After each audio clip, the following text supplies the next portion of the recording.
School's in session. As the school year approaches, we'll share advice and practical strategies to help parents prepare their autistic children for a successful return to school. By fostering a supportive environment and implementing effective preparation techniques, you can make the transition smoother for your child. Before we get started, don't forget to like, share, subscribe, and hit that notification bell for reminders of upcoming streams. Let's get started. Hi, Embracers. Hello. Now, how are we already at the end of the summer where we have to start buying school supplies and getting ready Oh, for this I whole know. routine again? Oh my Yeah. gosh. I know, and the amount of money that school supplies cost now is like Right, I'm right. overwhelmed with having 2 kids in school. All So right. Well, this is gonna be the first year that we have both of our kids at the same school, though, so that will help make things a little smoother. right. Less havoc in the mornings with drop off lines and all that. At least one drop off and then done. So, yeah, that'll be Yep. definitely a positive change for us. Yes, and then this year, they just built a new school that's only, like, 4 minutes from our house, so we are so thrilled because it was taking us an hour last year to get them to and from school because they had 2 different schools, like, half an hour apart. So, we are thrilled to be able to finally bring them both to the same school only a couple minutes from our home. So, I'm looking forward to that at least. Yeah, positive change. So we wanted to revisit the topic of school. We've done an episode in the past about back to school, but we wanted to do a slightly different approach about this because as our kids get older, we're starting to think more about different aspects. And so this year, we're kind of trying to go in with a plan, knowing that our kids have had regressions over the summer and the fact that this is going to be a brand new school for them, new staff, new everything for us as well. So we wanted to just give you a couple. It's not really tips yet because we haven't tried them to see how they work out. But these are things that we're planning on doing this summer, towards the last like week or so in preparation and build up to school. And we'll let you know later how it went. But these are things that we think will work well for our kiddos. I think you can call them theoretical tips because they haven't Yeah. proven themselves to be useful or helpful, but in theory they might work. So yeah, we'll see how they go. We'll call it the game plan. There we go. So, one of the things that we're going to be focusing on as we approach the school year is creating a back to school plan to help our kids out. Now that they're getting a bit earlier or a bit older, we are able to kind of adjust things more for them, work more on independence and some other life skills. The first thing that we're going to be working on that we talked about a little bit with the Amazon episode in terms of their schedules and routines at home with that little light that we have for them. So, what we're doing now is as we're easing back into the school year, we're going to start early. So, we're not going to wait till the day of or the day before to start getting them up at like 6 in the morning. That was, I think, a mistake we made last year.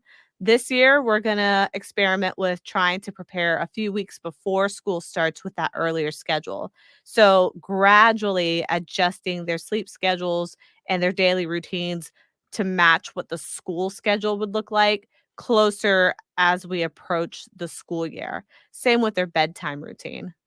And I think that'll be good because I mean we saw throughout the entire year, our kids had to wake up at 6 in the morning, and every single morning it was a struggle just to get them out of bed, just to kind of start getting in the routine of eating breakfast and getting ready to head out the door, get dressed and all that.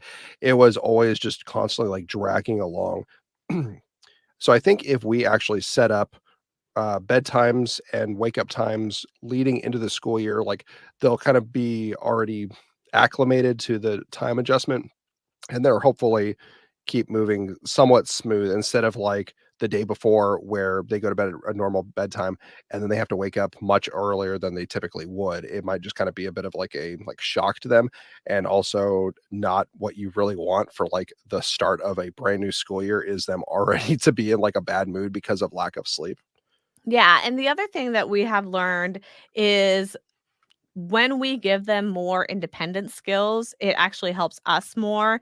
And one of the things that we struggled with last year was really that like rush in the morning, getting them ready and out the door. So, what we've learned from that is to try to create systems at home that encourage and help support independence for them. So, one of the things that we started doing that we're going to get a little more firm about now is last year we bought this hanging door, what would you call it? Kind of like an organizer for clothing, basically. Yeah, yeah, it's like a little, like, plastic shelf, based on individual days for the school week. Yeah, and so what we were doing is we would go ahead and fill out those outfits for each day of the week in advance. So then our kids would basically just have to wake up and then grab the correct day, or we would get it out for them and lay it out on the floor the night before. So what we're doing now is to continue that and to progress it forward is we're actually going to have our girls at the beginning of the week go into their closets and help them pick those outfits out and put him into that week bin essentially so that they are having a say and becoming more independent on preparing for school themselves with the goal that by the end of this school year they should be able to do it completely unsupported. And when we have had them kind of like look at their closet and see like, "Oh, okay, what would you like to wear this week?" They do have fun because they're kind of thinking like, "Oh, on like Friday, I want to wear some crazy color or something." So they like have like fun, like kind of like essentially like playing dress up with themselves for the week. And I mean, anything that we're able to kind of push off to build additional independence for them is definitely a benefit because I know I personally have not made this situation any better because like I have little girls and they're like I don't know, my little babies and I Now spoil definitely them rotten. I Let's just I say it. I know, like, I feel like last year with, like, the school, like, because I would get them breakfast and, like, sometimes, like, if they're saying, "I'm too tired," I would carry You them carry them I'd down the carry them to the stairs, sofa. little Yeah, so princesses. right. So I feel like this, adjustment may be harder on me than them because, like, when they're like, "Oh, I'm just so tired, I need help," it'll take everything in my being not to be like superhero dad, like carrying my little princess down the stairs and getting her ready for school. Whew, so yeah, Yeah, they got you wrapped around their little fingers. it's so hard though. Alright. But along with that, one of the things that you used to do in the morning this past year that we're also moving forward to try to help them gain some more independent skills is breakfast. Mhm. So usually they're not honestly big breakfast eaters, so they don't really like having like a full-blown breakfast. They like more of a snack for breakfast. So one of the things that we're going to work on this year is trying to prepare them more independently on preparing those breakfasts for themselves.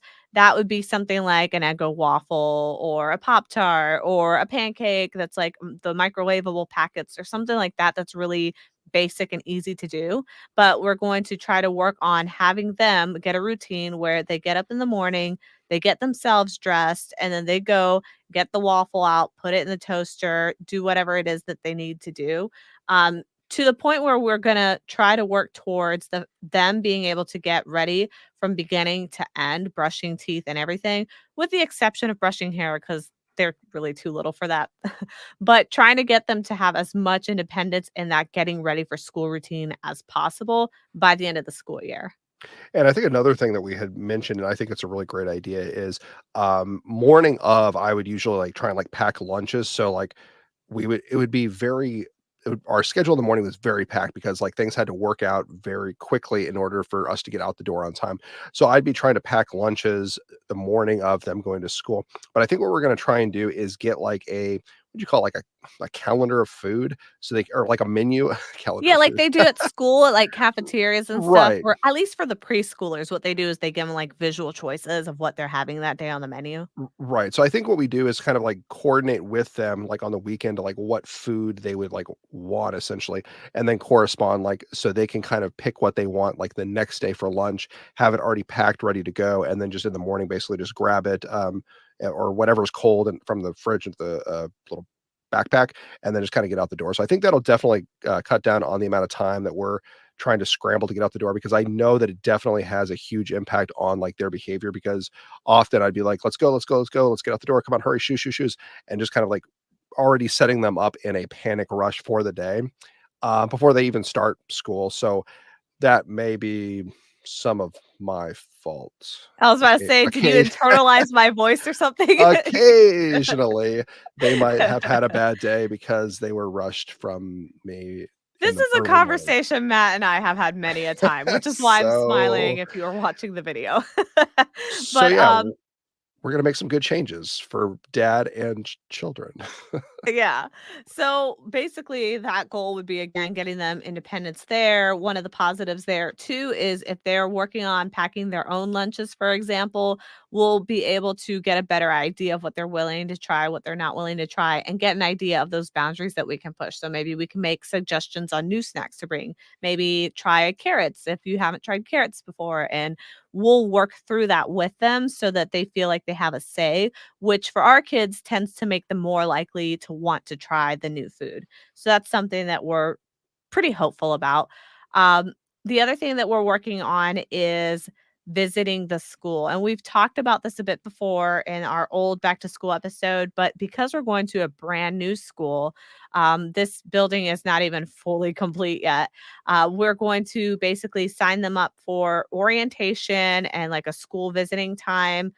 They have two different events happening. So we're taking advantage and going to both of the events so that they have extra exposure to the school before school starts.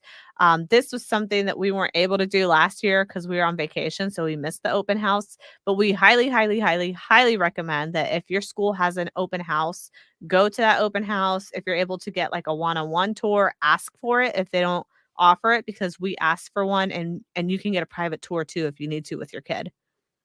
And I think the other thing that we've also been doing, kind of indirectly, but I think it will kind of benefit us in the long run, is we've been hyping up the idea of like, oh, a new school, and they've been seeing it be built over like like last year from basically leveling the ground to actually them building the school itself. So I think there's kind of like the excitement and anticipation of like, oh, cool, like I'm going to be going to that school that they just built, and I've been seeing it as we're just driving on the road every day as we're going to get like groceries or going to the get McDonald's or whatever. So I think there is kind of like that a little bit of excitement that they're having because they know that soon that is going to be that their school that they're going to be able to go into. So I think by us kind of like hyping up like that's your school over there, I'm hoping that they are excited to go into school. Yeah. The other thing that we're focusing on is establishing and building the relationships with the staff and teachers. Again, this is a brand new school. We don't know anybody who's going to be there. And something that we've learned from experience is it's always good to try to create a relationship with that teacher right off the bat, kind of let them know what your concerns are right off the bat. With your child, for example, there's a few things that we need to discuss about our kids, about some of the behaviors that they developed over the summer that are not in their IEP because they're new. So having that kind of touch base at the beginning is important. You can do that at open houses or just create a separate appointment with that teacher. But it's really important, I think, that you'd not get caught up in the emotional side of things because what I've noticed is because of past experiences at other schools or with certain staff members, things have gotten really frustrating in the past. We may not have had a good experience. And what it makes parents kind of want to do is pull that into the new school year with the new teacher, with the new staff, where you kind of start off already with like a negative perspective on what is going to happen and you kind of anticipate negativity. And I think that if you do that, you're more likely to be like a self fulfilling prophecy. You're more likely to make it happen by coming in with that negative perspective. And I know it's hard to do because we really want to defend our kids and we want to make sure they're getting the best and having their needs met. But I try to make a conscious effort every year going back into school mode to kind of like reset my mentality and be like, okay, let's start off with a blank slate. They haven't really done anything. Like, let's not hold any grudges. Let's start over, see the school as a team member, not the enemy, and see if we can, in turn, work towards a common goal. Yeah, and I would say maybe hold off on reading too much into things that are said through like email, or in our case, they've got like a little portal And IM message. Yes, there we go. yeah. Thank you. Where they can just like send quick messages. And sometimes like we would read it and then we read it again and we'd be like, are they saying like something negative that we're like interpreting? And sometimes there's some miscommunication. I mean, it happens heck with Lee and I, we have miscommunication all the time. So rather than reading into it and being upset because you perceive something negatively, maybe have a little bit more open mind about what is being said because I know that like we've misread things that have been sent to us from teachers before and not really what they were intending to send, and just kind of got a little wires crossed a little bit. So I think be slow to anger if possible as best you can, because I know like sometimes it can be frustrating because you know, obviously, you know your child better and you're trying to help the teacher by letting them know everything. But I guess it's kind of a give and take. But I definitely think that keeping communication going is key, because if you get upset with them and they're constantly fighting with them, the communication is basically going to disappear and then you're not going to know anything, and then you're kind of stuck for the rest of the year with the situation that's created. Yeah. And if you are like with a partner, like if you're married, you have a spouse or somebody else who helps tag team with you on these, if one of you is more cool headed than the other and the other's more hot headed, make sure that you're bringing that cool headed person with you to those conversations or those meetings to kind of make sure that the temperature doesn't rise too much in the conversation, because sometimes things can end up worse if you jump in kind of like hot and ready to go than if you kind of eased in and not made assumptions, but kind of let the conversation flow and kind of guide you to where the conclusion's gonna be. Sometimes when you jump to that conclusion, you weren't necessarily right, and there was more flexibility than you thought. So if you don't go in slowly, you can kind of shoot yourself in the foot there and mess up any opportunity you had to, like, negotiate with those teachers. Right. Now, take Lee and I, for example. I'm cool as a cucumber, and she's a spicy Latina chili pepper. Oh. And take what you will with that, because that's basically our personalities in a nutshell, right? Oh, no. It's the polar opposite. I have to hold this guy back so Uh, much. I'm like, "It's okay. Don't worry. I got this. Calm down. Uh, It's fine." I'm a teddy bear. No, sometimes, yeah, I mean, obviously, because, like, they're your kids, and I mean, depending on what the ages are, you want to protect them, so you obviously wanna, like, jump in and, like, be in, like, the fight for them, but obviously, not doing that has proven time and time again to Be be more the effective. best course of action, maybe? Yeah.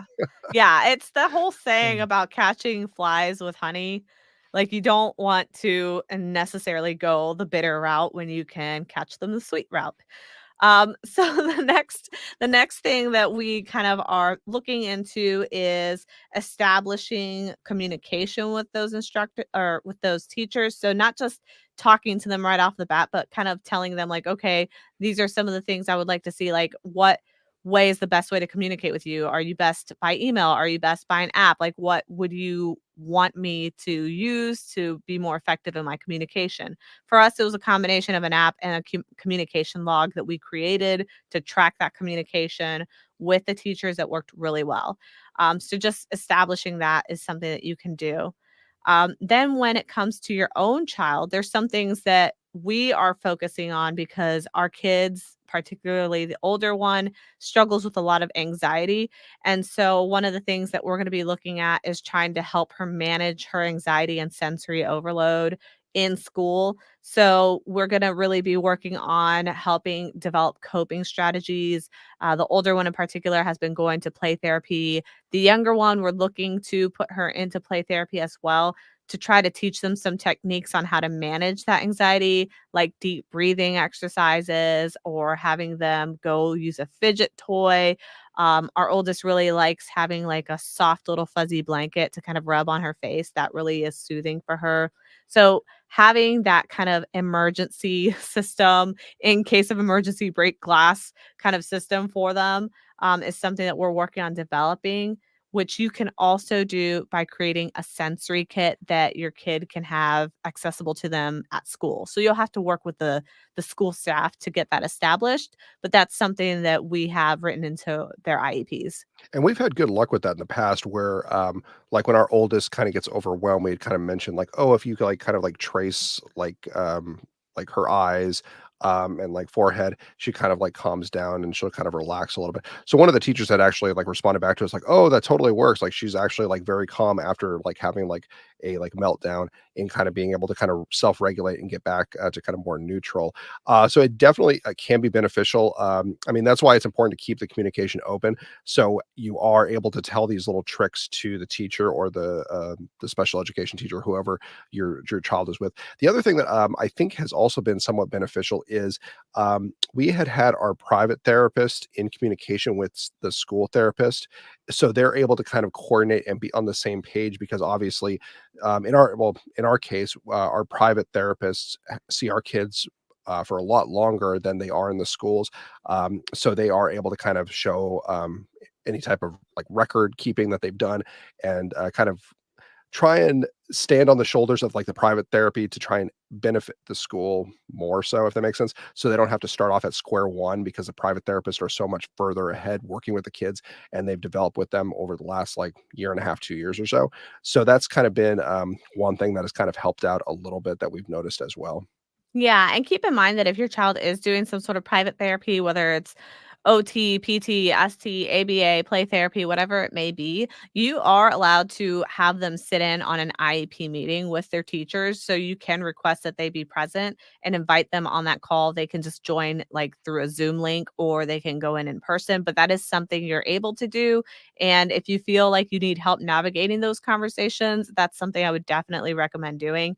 I think that it's really helpful for certain particular issues that might be harder for you to communicate. And I think the only thing that you need for that is basically like a release that you would sign for like the Yeah. private therapy and give it to the school district so they are able to like share information with your consent as well. So they can't do it unless you're actually giving them consent to do it. Yeah, yeah. So that's another thing that you can look at that we are looking at. What we're also trying to focus on this year is not just focusing on the negative aspects. So, like things like stress management or anticipating like a bad experience. So, our older daughter, for example, she really gets stressed out with the concept of even waking up and going to school because she's had bad experiences in the past. So the idea of going to school is stressful enough for her. So one of the things that we try to do is make sure that we acknowledge any progress that's being made or celebrate any wins. So whenever she has a good day in school, for example, we make sure that we praise her and give her some good um encouragement essentially to make sure that she feels heard, seen, and that she'll continue that sort of behavior. But in the anticipation of going to school, we're trying to get her excited for, hey, it's a fresh start.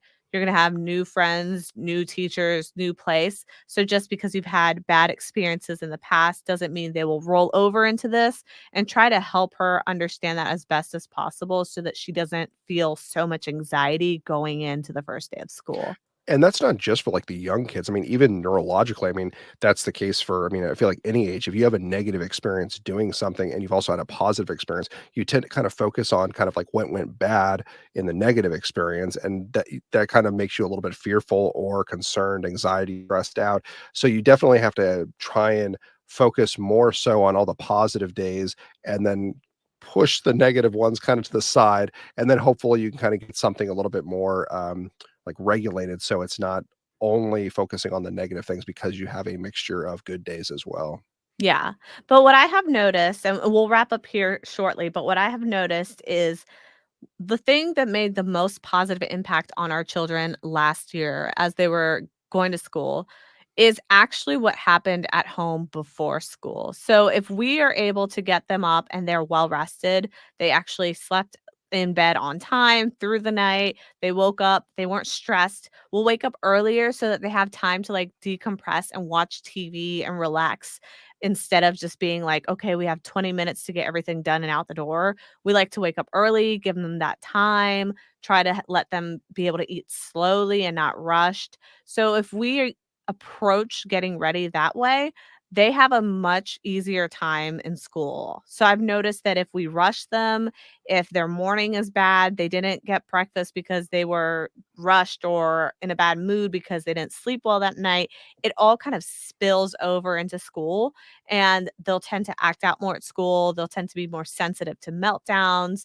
socially isolate, talk back, that sort of thing. So that's something that we're definitely going to work harder on this year is making sure that we build in the extra time in the morning so that they don't feel rushed and so that they can have that peaceful morning to hopefully lead into a peaceful day at school. So basically giving them every opportunity to have a good day from when we're with them to when they start, and then Yeah. hopefully, fingers crossed that it carries over into the school day. Yeah, and I mean, there's always gonna be things at school that are gonna happen that can trigger them, like, our oldest kid is triggered by the sight of fire alarms, so if she sees a fire alarm, it can trigger her because she thinks it's gonna go off, and she associates it with a sensory. So things like that, there's only so much you can do, but have learned throughout these last couple of years with our kids that how they start their day does actually make a big impact on how they end their day. So that's kind of like my last piece of advice for you guys is if all else fails, make sure they have a good morning. And I know that that can be easier said than done because I mean, we've got two autistic kids and a 3-month old. I get it. We're sleep deprived. I'm not looking forward to waking up even earlier with a baby that wakes up like every hour. But it's what we got to do to make sure our kids have the best opportunity and are going with the best foot forward in order to have the best time at school as possible. Well said, Leah. Well said. Now, big asterisks because we will see how that all turns out at the end of the year. We will report back Eh, on that at the end of the year and do a wrap up episode and see if all of this stuff actually worked. But I feel like it will, just judging off of the little progress that we made with the changes where we started moving towards this direction at the end of last year. And I did start to see positive improvement. So now we're basically going to take that direction and just full blown go with that approach this year. And hopefully we'll see a lot more progress. yeah, I'm hopeful that, I mean, setting these in place will actually give us a better start than what we we were doing last year. Yeah. Uh, So, what do you all think? Do you have any unique strategies to help your child get back into school mode? Does it tend to be fairly easy to get back in the swing of things, or does your child tend to struggle more with that transition? What are you most nervous about as school approaches? Is it the IEPs? Is it the teacher relationships? Is it your kids being bullied? What is it? We're really eager to hear your thoughts, so make sure you let us know in the comments on YouTube or Facebook at Autism Wish, or you can continue the conversation with us in our private Embracing Autism community. You can join us by visiting autismwish.org and click Become a Member, where you'll be supporting our mission while also gaining access to a wonderful community of parents like you and access to us behind the scenes. So, thanks, y'all, for listening. I hope you guys enjoyed this episode, and we shall see y'all next week. Bye. Bye. Good luck at school.